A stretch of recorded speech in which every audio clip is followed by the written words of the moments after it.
Good day, everyone. So, welcome to the third week of our class. For this week, we will be focusing on the ULOC lesson, which aims to appreciate communication in multicultural setting. Last week, we had our discussion on the types of communication according to the number of people involved and types of communication based on the medium. Okay, so for the medium, we had verbal and nonverbal communications. And for the people who are involved, or the number of people who are involved in the process, we had intrapersonal communication, interpersonal, we had group, we also had public, and lastly, we discussed mass communication. So today, we will be discussing how to communicate if you are in a multicultural setting and how to become a good communicator if there are different cultures that surround you. Okay, so let's begin. Communication is culture bound. When we say culture bound, that means that when you communicate, you always, it is reflected on your culture. How you say something, how you deal with something, how you talk with other people is a reflection of what culture you have. So that is culture bound. It is also a reflection of the culture of a society or community. So my culture is different from your culture because of our social context, right? So the way we communicate depends on the social context we are in or the place we live, okay? So the way I perceive things, the way you understand things are different. That is because of our cultures. So communication is developed because of culture. As what I have said, it is difficult to separate communication and culture because these two are interdependent concepts. When you say interdependent concepts, it is difficult to communicate without considering one's culture, and it is also difficult to define culture without communication. So they are two interdependent concepts. They are inseparable. It is difficult to separate the two concepts. So according to Edward Hall, communication is culture and culture is communication. Again, you might be wondering why that person behaves that way, why this person reacts like this. It is because of the culture they have. Remember, communication is culture bound. Always remember that we do not share the same culture. Hence, we are different. So my orientation is different from your orientation. When I talk about orientation, backgrounds, those are included in your culture. So the way I appreciate things is different from the way you appreciate things. So it is always like that. Okay, so do not forget. Communication becomes complex. It is also because of culture. It is difficult to imagine when you communicate without listening or without considering the emotions of other people or without considering how people would feel. Okay, so when we communicate, we have to be very sensitive. That is, we become aware that there are also various cultures around us. Okay, yes. So that is again the theory of Edward Hall that communication is culture and vice versa. Moving on. Talking about intercultural communication. So when I say intercultural communication, that is, we communicate within or among the cultures that surround us. So we consider those cultures that surround us. When we also talk about multicultural setting, it means that every individual, you have to consider the culture of every individual, because, for example, in one classroom, your culture is different from your from your classmates' culture. Your culture is different from your teacher's culture. So in that setting alone, that is already considered as multicultural setting. So how do we become effective communicator if we are in a multicultural setting? So we will be focusing on those things, okay? Things that relate to culture, things that relate to intercultural communication. We will be discussing those today. Okay, so to facilitate, because there are different, or because there are various cultural backgrounds, how do we facilitate the communication among those people? So we have to understand and we have to accept that there are different cultures involved in the process. That is very vital. That is very important. We have to know those. And ma'am, how do we know those? We do not know them. That is, we have to read.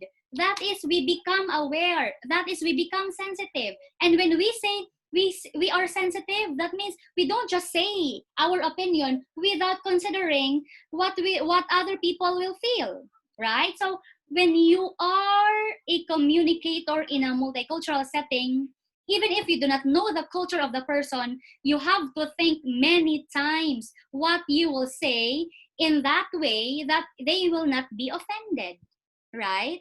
Because remember, the way you speak, your nonverbal communications are very different from the nonverbal communications of other people, of your classmates, of your friends. Even if your friends, sometimes you offend your friends the way you talk, the way you deal with them. Why? Because you are not sensitive, right? So by saying we need to be sensitive, that is, we observe first, and then we say something in in a way that you feel that you don't hurt other people. So that is communication in multicultural setting. So that is how to facilitate communication among people from various cultural backgrounds. Moving on. So let us talk about, where does globalization and eventually where do internationalization and interculturalization come from? So we will discuss this today. So the advent of information and communication technology has made the globe smaller. So let us have this diagram. So the flow of this diagram. It all started with information and communication technology. And because there is communication technology, because of this technology, it makes the world smaller. Why? Because even if we are here in the Philippines and our friends are abroad, we could still communicate to them. As long as there is internet connection, as long as there is technology, we could communicate to them, right? So it makes the world smaller. And because of that, there is easier communication worldwide. And when you say easier communication worldwide, we just don't communicate with our friends, but our country communicates with the other country, and they do negotiations. So there is easier communication worldwide. And because there is easier communication, it facilitates interaction among political, social, economic fields.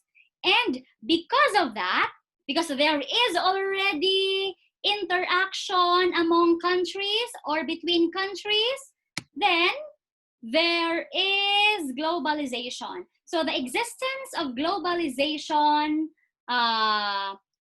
is already here because of the interaction of those fields among countries. Okay? And what are the effects of globalization? The effects are internationalization and interculturalization. When we say internationalization, one example is the K-12 system, or our K-12 educational system. Why do we have this? We have to be updated.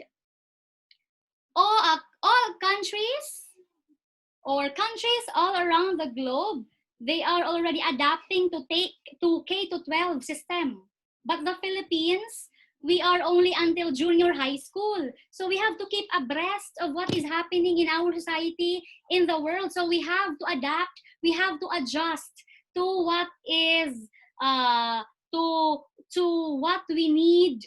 Okay? So that is internationalization. Another one, why do we have those resorts? Why do we have those very good facilities? Why do we have these technologies, these gadgets, these appliances? It is because of internationalization. Where do we get these from?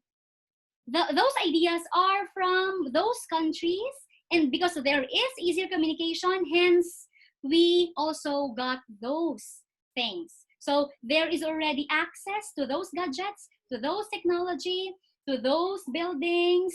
Okay, so that is because of internationalization. And when we say interculturalization, so for example, I'll go to another place. So I can introduce my culture to those people there, and those people there, they might or they may introduce their culture to me. So that is interculturalization. So I can adjust to their culture. They can also adjust to my culture. Okay, so they will be knowledgeable about my culture. I will also be knowledgeable about their culture. So that is interculturalization. Okay, so that is the flow of globalization. It all began with information and communication technology until there are internationalization and interculturalization. Okay, and we don't have we don't have a choice. We really have to adjust, right?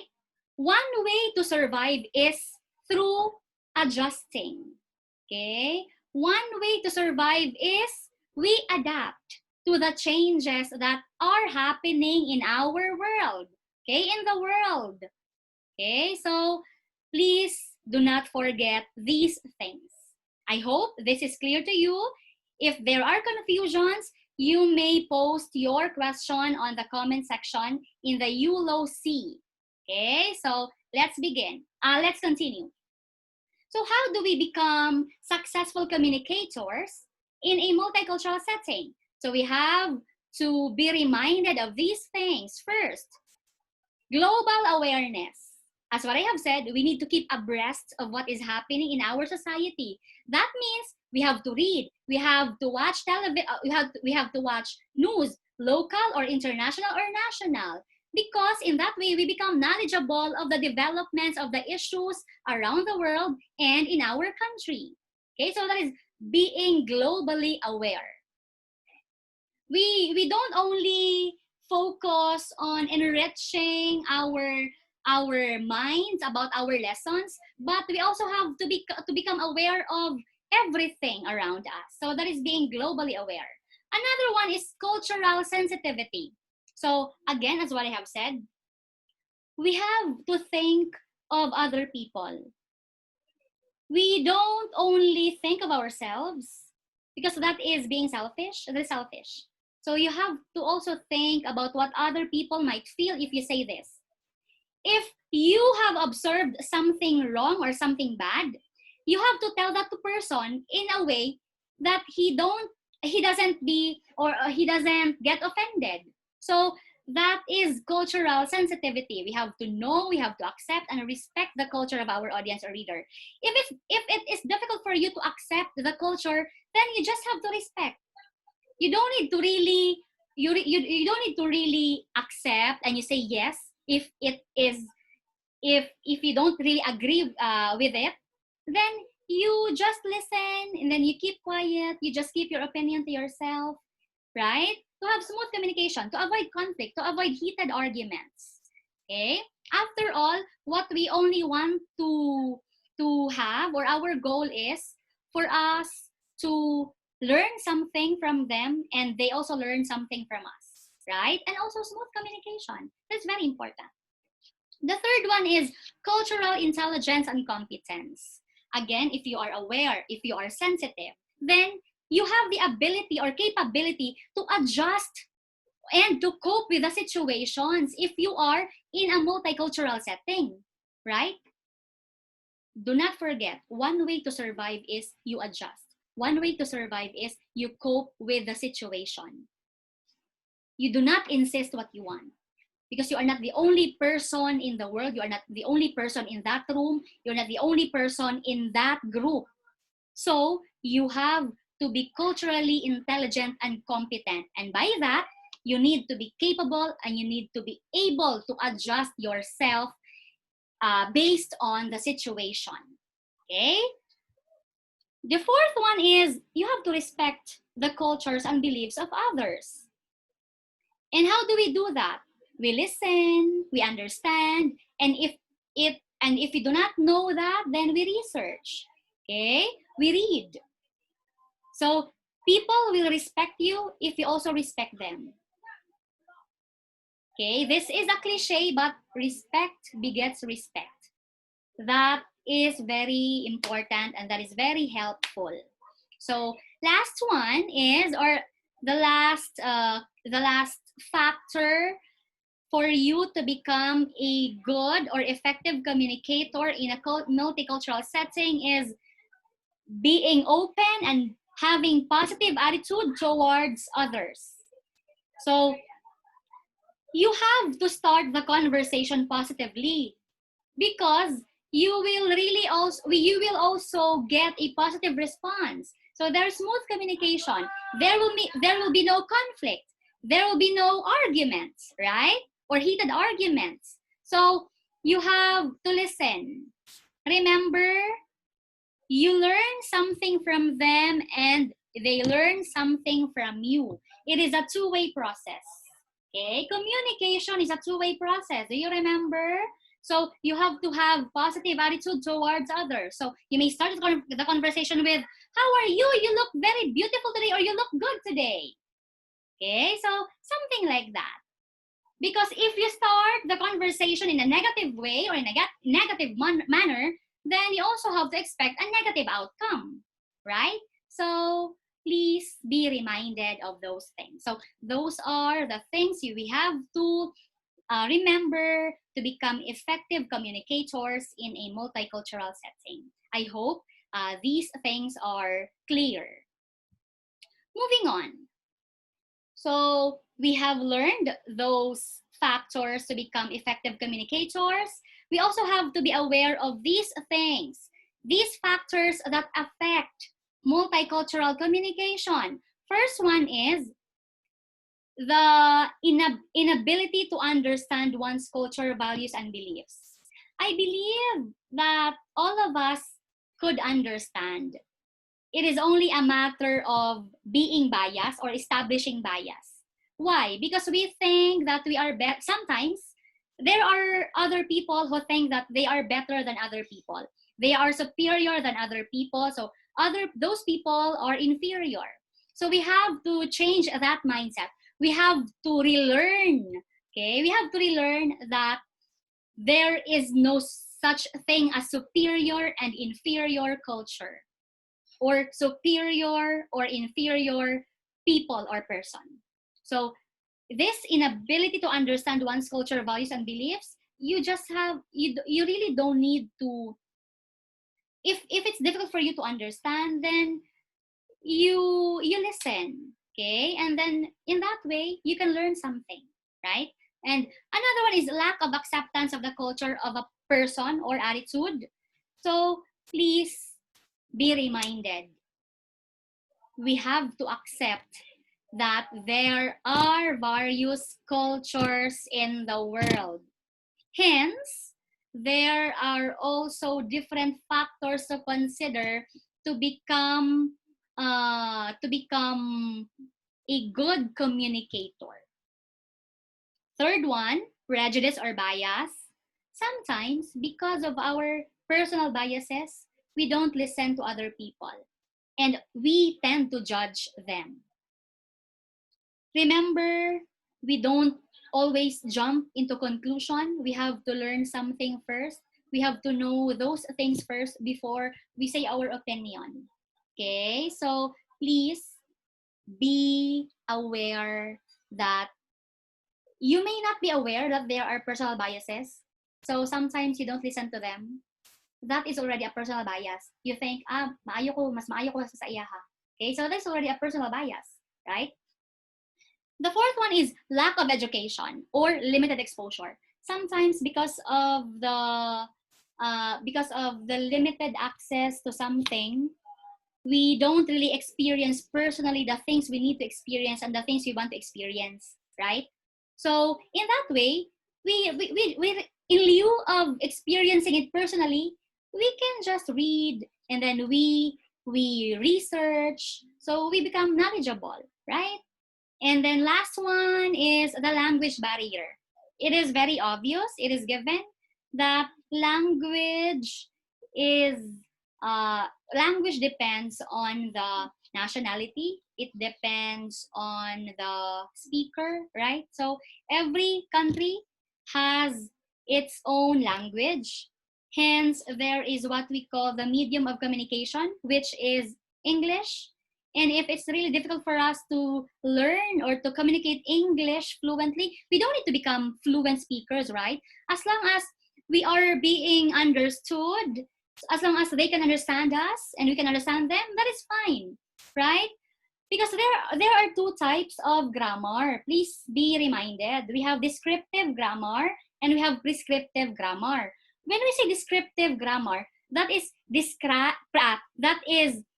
for the sake of understanding one another, even if there are grammatical flaws, even if there are grammatical errors, as long as we understand one another, that is fine. Because this is communication, right? But when we say prescriptive grammar, that is used in technical communication or technical writing. Because you really have to be sure of what you write, you have to be sure of what you include in the communication. So this prescriptive grammar, which means there is no room for errors because it is prescriptive, prescribed. But when we say descriptive grammar, even if there are grammatical flaws, you don't worry about that as long as they can understand you and you can understand us. Okay? They can understand you and you can understand them. So that is descriptive grammar. Okay, so those are the factors that affect cross or multicultural communication. So we have to be reminded of these things. Okay, moving on. So culture guides communication. It's true because we learned that communication is culture bound. Okay, so it guides communication. How does it guide communication? It guides communication because culture tells you who you are. Culture tells you how to act. Culture tells you how to think. Culture tells you how to talk and how to listen. Remember that everything we do is a reflection of our culture. There might be exemptions, but generally, everything that a person does is a reflection of his or her culture. So do not be surprised if his reaction is exaggerated or my reaction is this. Why? Because that is my orientation. If she reacts calmly, then that is how he or she reacts because of his or her orientation, because of his or her background. Okay? Because his parents raised him that way, that you don't need to shout when you react, something like that. Okay, so it is a reflection of our culture. Moving on, let us talk about ethnocentrism and cultural relativism. When we say ethnocentrism, it is a belief that one culture is better or superior than others. And we have to change this mindset. This is not helpful at all. You can always, there will always be conflict if we have this mindset. And ethnocentrism has two types. We have high ethnocentrism and low ethnocentrism. When we say high ethnocentrism, that is, you think that your culture is better than their culture.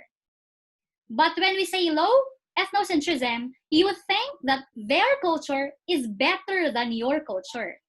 Okay? So always remember that everything is equal. All cultures are equal. There is no superior, there is no inferior. And when we talk about cultural relativism, that is acceptance of other cultural groups as equal in value to one's own. So that means everything and everyone is equal. You do not dominate and nobody dominates. So that is cultural relativism. And talking about high ethnocentrism and low ethnocentrism, there is also what we call low context culture and high context culture. When we say high context culture, by the way, Philippines is one of those countries which has high context culture. What do we know? What do we mean by high context culture? High context culture, they focus more on implicit communication. Implicit communication really matters to them. When we say implicit, it is implied, which means action speaks louder than words to those who belong to high context culture. In a low context culture, for example, USA and Australia, they belong to high context culture. They are very they always say what they want to say. That is low context culture. In the Philippines, if you don't like it, you just say okay. But in in low context cultures, if they don't like it, they will really tell you they don't like it. I don't like it. They're very blunt, right? So they will really tell you the reality. But for the high context people in the high context cultures, we just say it's fine. Okay, and then if you're not looking at them, some of them laugh, right? So I think that is one of the disadvantages. Okay, so for the people in the low context culture, they will really tell you honestly what they feel or what they observe. Another point or another characteristic of high context culture is that they always change plans. Every so often, they change plans. As long as everybody agrees of the changing of plan, it is fine with them. But for the people in the low context culture, if they set the deadline on August 12, you really have to submit on August 12. In the Philippines, as part of the high context culture, if we set it on August 12, everybody or most of the participants submit on the 13th. Why? Because that is part of our culture. As long as everybody agrees, okay, of the deadline or of the changing of the deadline, then there is nothing wrong with that. Okay. Another difference is that in the for the people in the high context culture, they don't care about some of them or most of them, not really all, because uh, some of them, most of them, they don't care about privacy because they can just rent a room and then they can live there with other people from other families or people from other culture or from other places. So it's just fine. Diba? We have room for rent and then we have what do you call this? Space what do you call that? Space. They only rent a space, not really the whole room. But for the people in the low context culture, they are very particular with privacy. So invasion of privacy is a big no for them. So they value privacy so much. So that is also a characteristic of low context cultures. So I just want to share it with you so that you will also be aware why are these people like this and why are these people like that. Okay? So I hope ethnocentrism and cultural relativism are clear. Again, if you have questions, you may just post them on the comment section. Next, let us talk about cultural appreciation and cultural appropriation. Cultural appreciation is having one's consent to participate in some culture, and both sides mutually benefit and gain understanding of each other.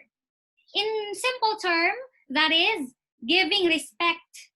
Okay? So you are doing this because you are respecting their culture. You are not doing this for a show. Okay? You are doing this because you respect them. You are doing this. They can benefit something from that, and you can also benefit something from that. Okay? So that is cultural appreciation. Again, you understand, and because you understand, you respect the culture. You're not only doing that for something that, for self-interest. And when we say cultural appropriation, this is the total opposite of appreciation. So it is taking from a marginalized group without permission. So for example, you are wearing the costume of that cultural group because you think it looks good on you, okay? And you think you'll become famous on Facebook or on Instagram if you post that. So that is, you are doing it for self-interest or for self-consumption. You are disrespecting the culture of other people. Remember, when we talk about culture, that is always sensitive. Why? Because they value that. We value that so much. That is part of our life. That is part of our being us. Okay, our being, for example, Filipinos. They're being Japanese. Okay, that is part of their culture as Japanese people. Okay, or American people. So that is very sensitive. So we do not take it as a joke. We take it seriously.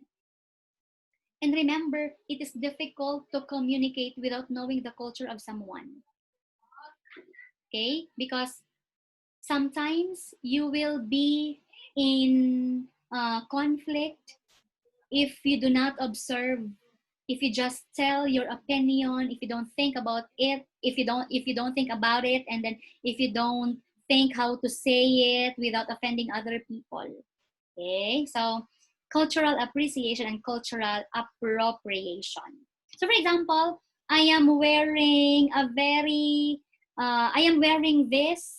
this costume of Japanese people because I think I look cute.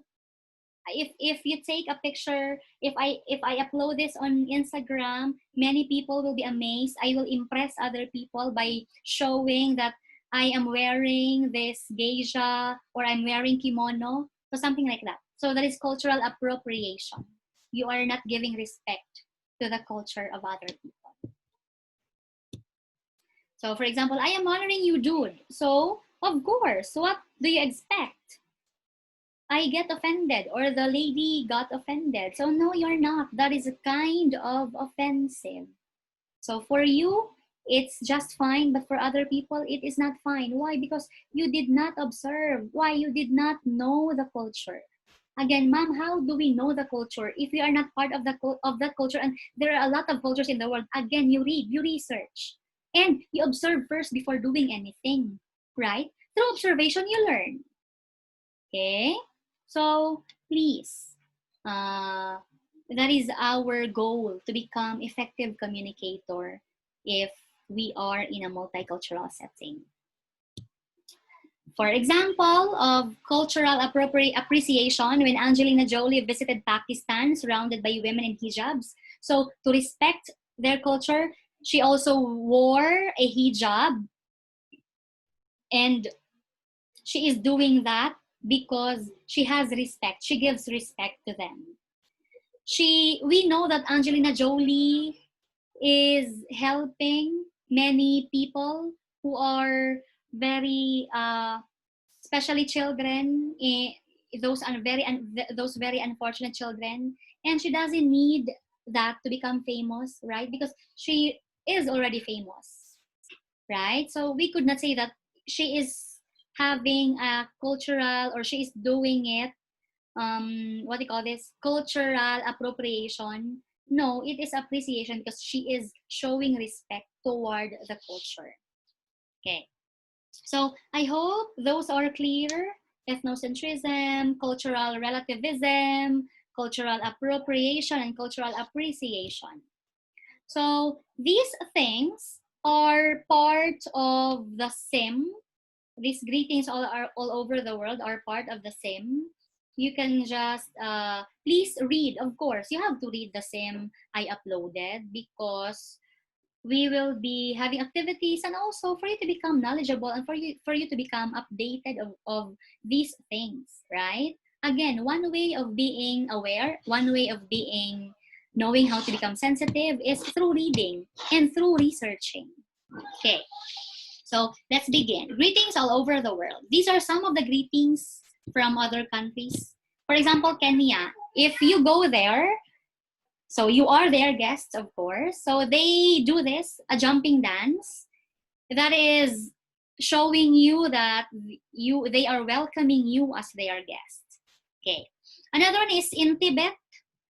Tibetan monks, they stick their tongues out to greet you. Again, remember, gestures depends on culture. So, for example, in the Philippines, this is kind of, for us, we find it offensive if you do this, or if you stick your tongue out to the people or to those people. So they will not find it, they will not, they will find it, they will find it rude, right? But for Tibetan monks, that is their way of greeting people.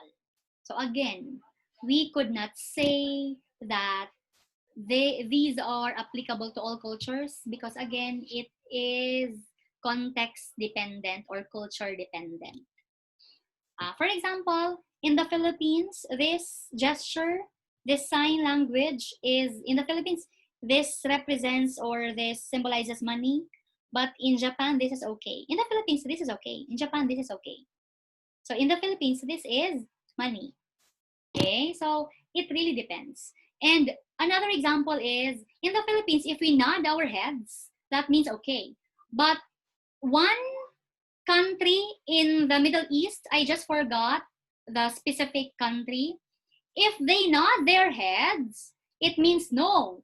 If they do this, it means yes. So it really depends on the culture. It is always culture dependent. Next, we in the Philippines, of course, we know this because we are Filipinos. Mano po, we do this when we greet our elders, our parents, our older brothers and sisters, our grandparents. So this is part of our culture, right? In Japan, when they greet one another, they bow.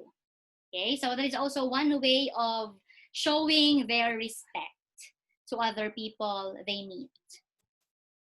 In Oman, there is nose kissing, or only for men. Okay, so in Oman, men often greet each other by pressing their noses together. In the Philippines, we don't do that. That is somehow weird. If you see people doing that, that is, for you, it's weird. But in Oman, that is just normal because that is part of their culture. In the Philippines, if you see people doing that, it means they have a very close relationship with one another. They have an intimate relationship, right? But in the Philippines, it's just that is only a sign of greeting. Okay? In Malaysia, they touch the fingertips when they greet one another, and that symbolizes greeting. That is a greeting from their hearts. Okay, so they are greeting you from the bottom of their heart. So that is their way of greeting one another in Malaysia. So those are some of the greetings all over the world. Again, how do we know? How do we become aware? How do we become sensitive? We read, we research. Because especially nowadays that we can't go out, we can't travel. So one way of learning is through researching, through reading. We have access. We have internet access, so we can just type it, and then the information we need to know uh, will be there on your screen. So thank you so much. I hope you learned something in this video discussion. If you have questions, please post them on the comment section. Okay, so thank you everyone. Have a nice day. Bye.